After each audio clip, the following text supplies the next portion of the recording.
Hello everyone, welcome back to my channel Ordinary Data Scientist, where we talk about data science. So friends, as we saw in the chapter 2 how to plot histogram, what is the frequency polygon, frequency table and all, now it's time to use them in a real world situation. Okay, so in chapter 3 we'll study the descriptive statistics.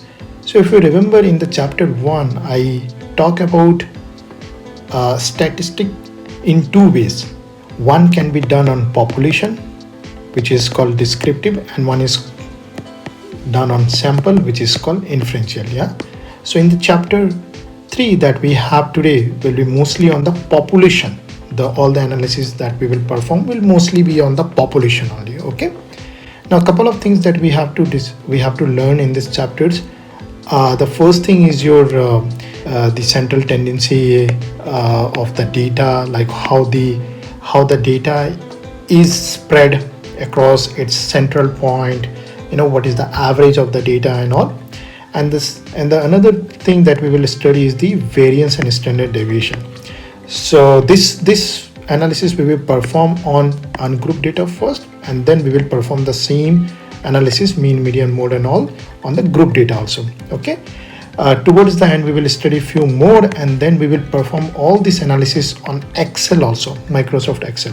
So anyways, I'll discuss the formulas and everything on my notebook, but if you have a larger data set, it's easier to do in Excel. So I will do that in Excel also towards the end of the chapter. Now the first thing is, why do we even need this kind of thing like central limit, central tendency, mean, median, mode, variance and all. Okay, so to bring that concept home, I have brought an example from Glassdoor. So here, if you see, I have randomly taken the salary of Google Manager based out of India, any experience. Okay, so if you see the base pay average is around 12 lakhs rupees, 1.2 million Indian rupees. Okay, average. But if you see the highest goes up to 56 lakh rupees, and the lowest, if you see, can go up to 2 lakh rupees also. Average is somewhere here around 10 to 12 lakhs. Average is somewhere here, right? And 25 percentile, 75 percentile, if you see, this range is falling under this 9 lakhs to 25 lakhs. That means the maximum amount of people have their salary in this particular range, 9 lakhs to 25 lakhs. So if your salary is falling somewhere here, you will say that, hey, I'm getting lesser than the average of what my colleagues at the same designation are making. But if your salary is somewhere here, you will say that, okay, I'm quite up to the mark with the maximum population. The maximum of my colleagues are also getting in the same range, but also range varies. Like if you are getting here, then yeah, you might be getting the maximum, you might be falling in the maximum range, but your salary is still lesser, right?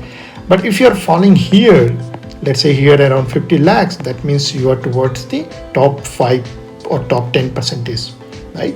And if you are getting this amount, then you are at the top of the salary hierarchy.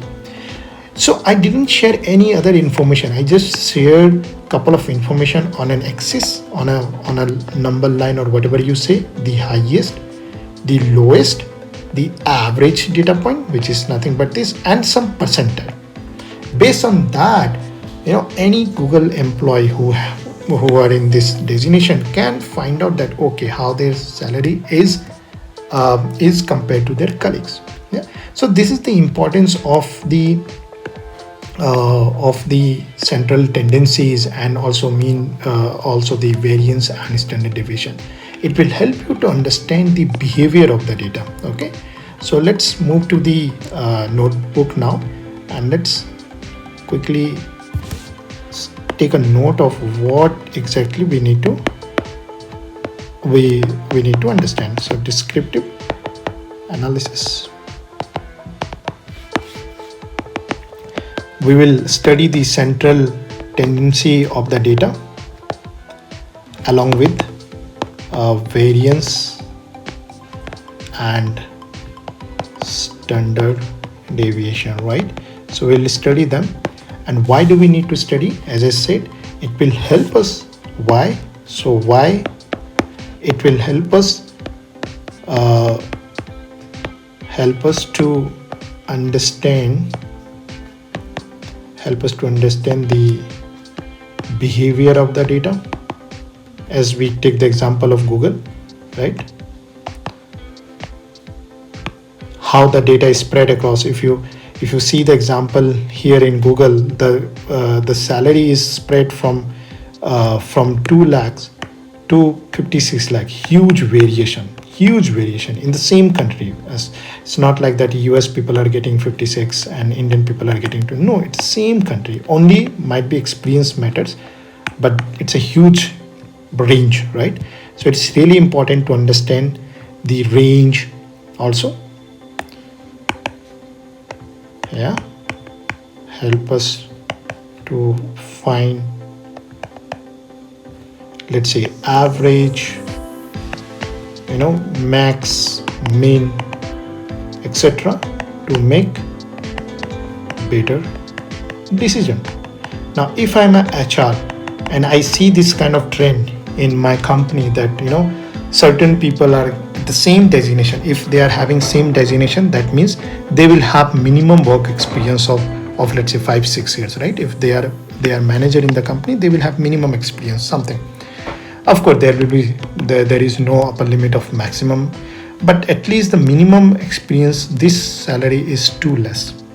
Might be this can be an outlier. This can be an error in the data that someone has put the monthly income instead of yearly, probably. But looking at the data, if I'm an HR, I'll say that, hey, this range is too high.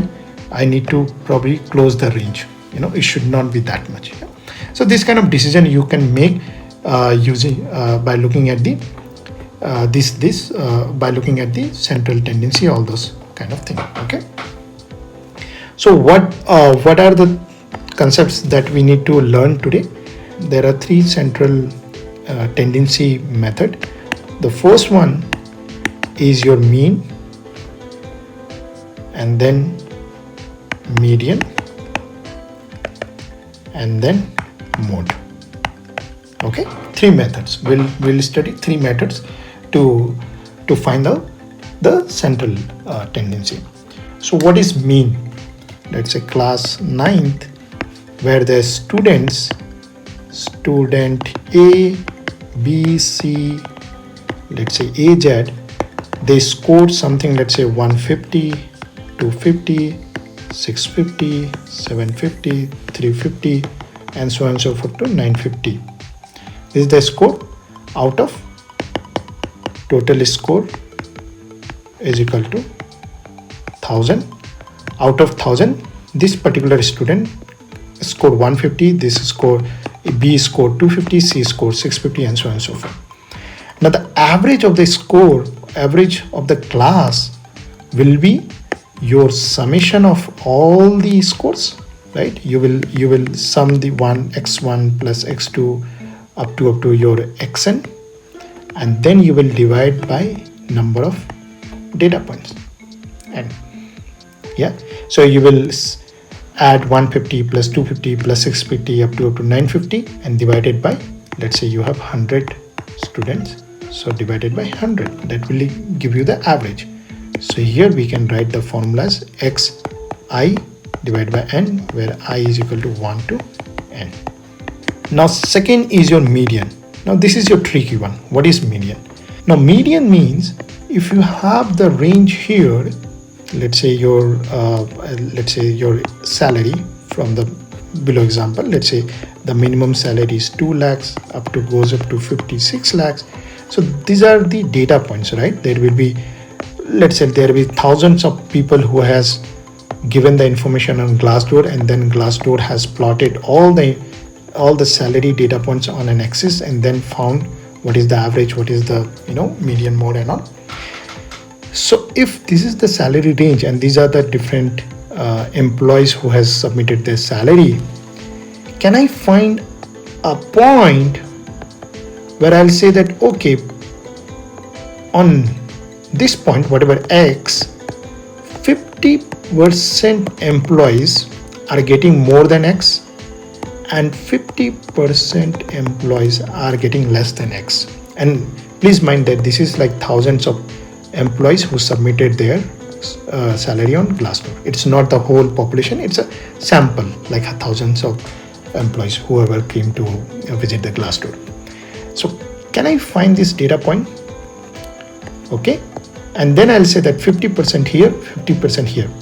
Now if this X is, let's say, towards this data point, towards 2 lakhs, let's say X is equal to just 5 lakhs, let's say, that means 50% people are paid lesser. Right? Only 50% people are getting more than 5 lakhs, which is really bad probably for a company, for such a big company at least. Yeah. Now if this X instead of 5 lakhs is 50 lakhs, let's say, that means, okay, even the lowest is 2 lakhs, as you can see, lowest is 2 lakhs, but 50% population are getting 50 to 56 lakhs, which is extremely good. And there are of course few data points here and there here, so some might be getting 40, 45, 30, 35 or not, doesn't matter. But at least I am aware that 50% people are getting more than 50 lakhs, which is probably good. So median, to find the median is really important to understand the spread of the data.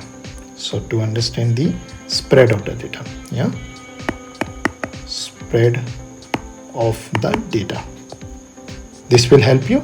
Okay, how many data points are on the left hand side and how many data points are on the right hand side? It will help us to understand that.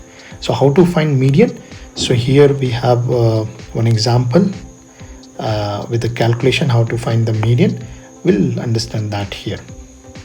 So to find the median, we need to how to find median.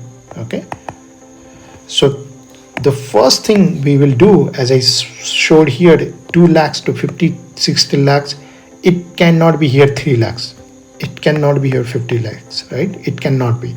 So that means the data that you have should be arranged in an increasing order. The first thing that you have to do, that rearrange whatever data you get, rearrange the data points or the array in increasing order. Okay, so 2 lakh, 3 lakhs, 3, 4, 5, 6 up to 56 lakhs. The first thing you will do. The second thing we will do is that check the count of data points. How many data points are there? So n. Now if n is your even, there will be a little bit different formula, and if n is odd, there will be a little bit different formula. Okay, now let's start with odd because it's easier to understand.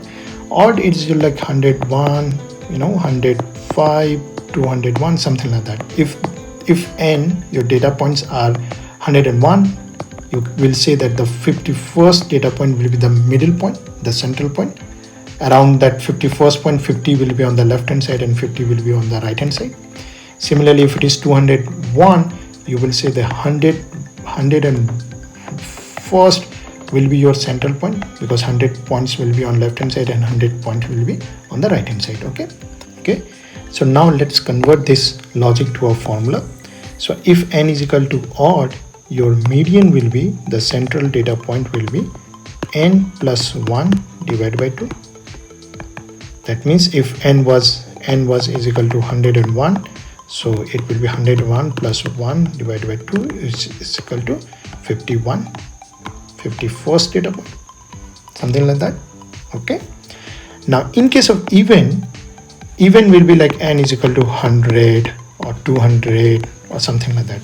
Let me take a very small example of n is equal to 6. If n is equal to 6, 1, 2, 3, 4, 5, 6, the central location is not a value anymore, right? Because if I take this value, then I'll have only 2 data points here and 3 data points here, which is not good, right? So the central location will be imaginary data point, which will lie between these 2 points. So here you have 3 data points, here you have 3 data points. Yeah, this is the logic. This point will give you the median, and you will say there are, on left hand side of this data point there are 50% and right hand side 50%.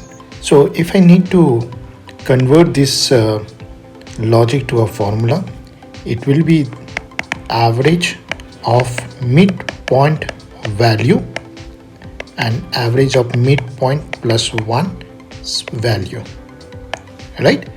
So for example, let's say if this data point was let me quickly rough it, and let's say this data point was 8 and this data point was 12. So the median for this example will be average of your midpoint 8, midpoint plus 1, that is nothing but your 12, and then 10. So 10, this imaginary, as I said, this imaginary data point will be 10. That 10, if I write 10 here, 3 data points left of 10 and 3 data points right of 10. So that's the way of finding the median. Okay, so the same thing you can see here also, the formulas and everything, and the example also. So for example, in this data we have around 17 data points, but if you see the data is not arranged, like 15 is here, 4 is here, 20 is here, and all random numbers. So first thing we will do is rearranging the data. So here we rearrange in order array, minimum to maximum. Now I can see that there are 17 data points, right? 17 data points. So to find the median, it will be just 17 plus 1 divided by 2, which is nothing but your ninth data point. So 1 2 3 4 5 6 7 8 9 1 2 3 4 5 6 7 8 data points across this 15. Yeah, so median is 15.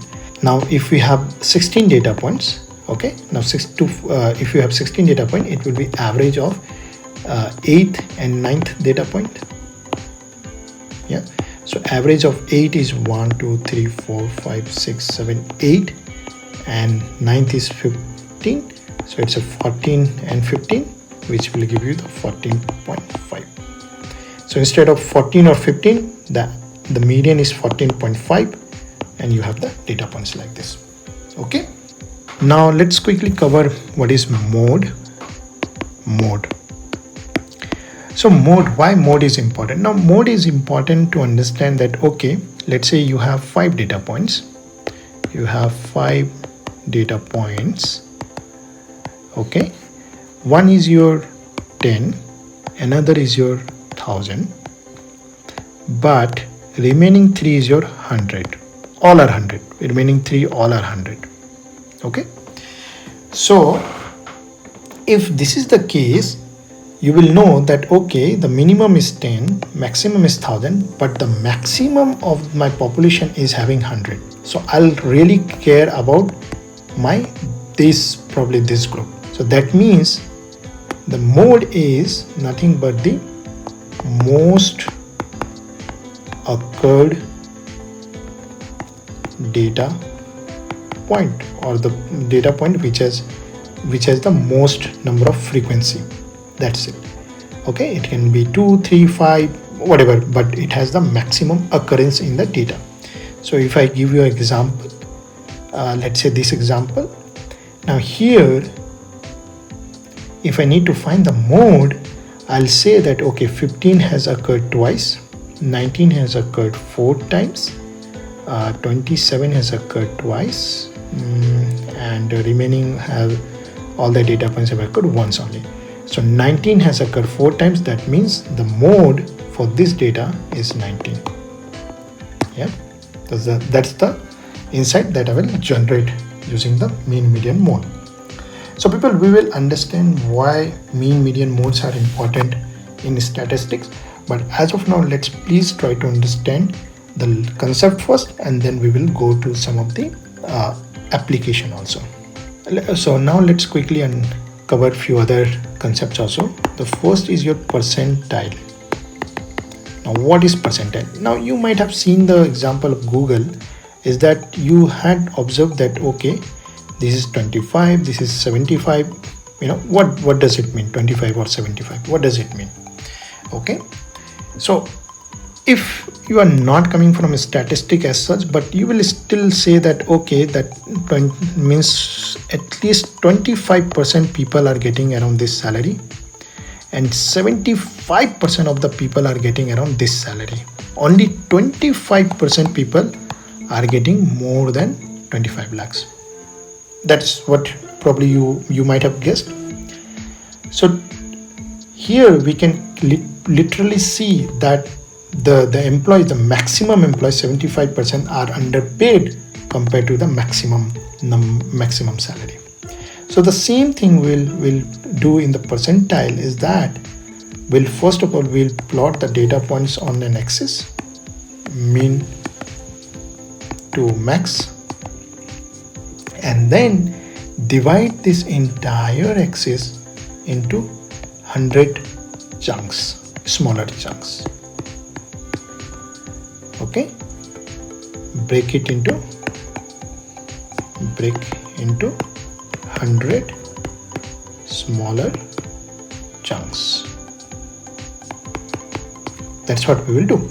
Now people, let's quickly understand this. If this is the axis and if I want to break into two pieces, I'll just draw one vertical line, 1, 2. If this is the axis and I want to break into three pieces, I will just plot two vertical lines. So it's like n-1 lines. How many chunks you want to break? -1 lines you need to plot. So if I want to plot 100 chunks, it will be just 99 lines.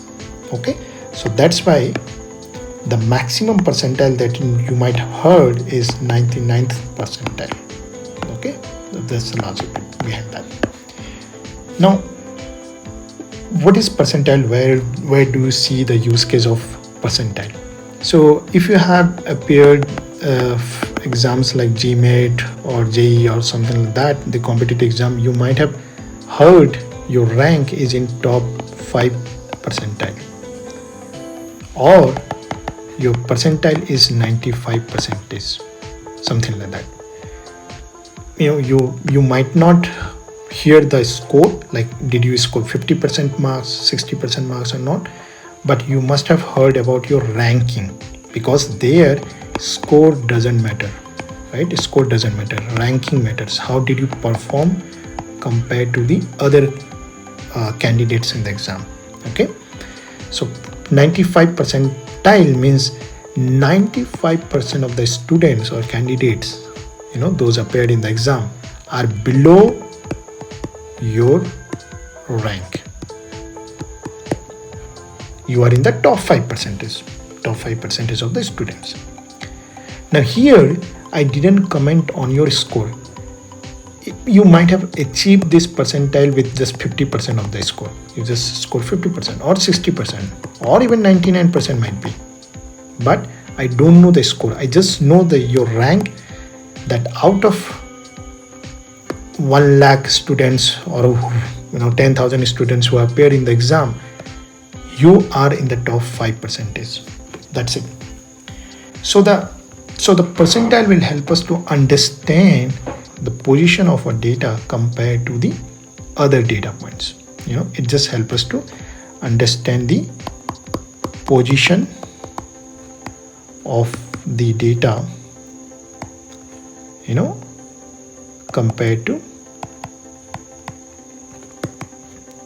all data points. It just helps us to understand the position. Okay, now median, if you had noticed that median is the special case of percentile only. 50, as I said, median, when you find the median, 50% lies on the right hand side and 50% lies on the left hand side. That means this is the nothing but your 50 percentile. So this is the concept of percentile. Let's quickly go through the definition again. So here it says that Percentile are the measure of central tendency that divide a group of data into 100 parts. That's what we are doing. Okay. Now there is a formula behind finding the percentile. Okay. So let me find, let's say 95 percentile. If I have, let's say I want to find 95 percentile. If I have thousands of students appeared in the exam and I have 95 percentile, what will be my rank or something like that. Okay.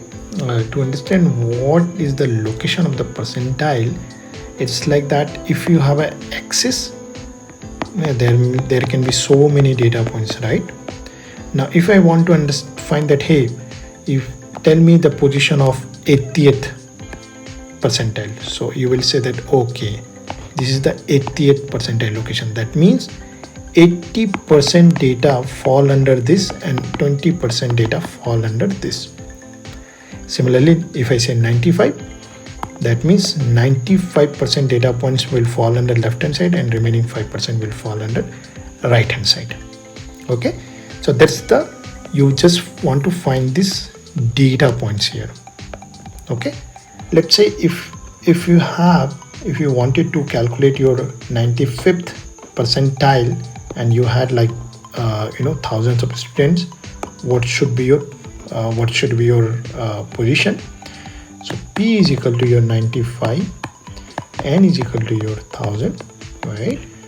So I is equal to your 95 divided by 100 into 1000. That will give you 950. Okay. Now after getting 950, there are two more steps that we need to do. Now if I is a whole number, like for example here I is a whole number, right? It's 950. Okay, then the percentile, whatever we are considering 95 percentile, will be the average of 950th value and 951st value. That will give us the data point here.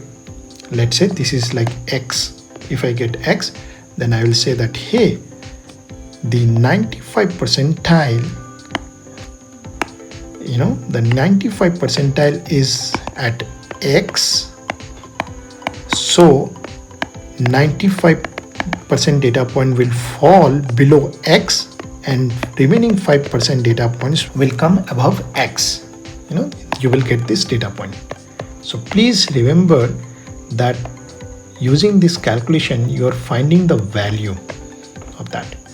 Now, the second thing you might have achieved, you might have got that, okay, I is not a whole number. It might be a decimal place. You might have that it's I is equal to 950.2. 950.2. In that case, you will just take the plus 1th position. That means in that case, it will be just your I plus 1. If not a whole number, it will be I plus 1. That means your position will be 91st. 91st position, whatever the value is there, it can be Y or W. That is the 95th percentile. So let's quickly look one example, and then probably it might be little clear. Say you have these data points. Determine the 30th percentile of following 8 numbers. Okay, so 8 numbers, I have the 8 numbers and 30th percentile. So N is equal to your 8 and capital P is equal to 30. So the I will be P divided by 100 into N, the first thing. And if I write N P 100, it's 2.4. It's not a whole number, it's a decimal place. So when I get the decimal place, it's I plus 1, right? So that means it's 3.4. That means it's third position. So the third value should be your 30th percentile. Now to find that, what I'll do, I'll first rearrange the data: 5, 12, 13, 19, 23 and 28, right? So third position is 30. That means below 13, whatever data you get below 13 will be your 30 percentage, and above 30 will be your 70% data points. And that's the logic of percentile, calculating the percentile. Okay, so the more you practice, probably the more it will become clear. So I'll take a pause here. Please revise the concept and see you in the next video.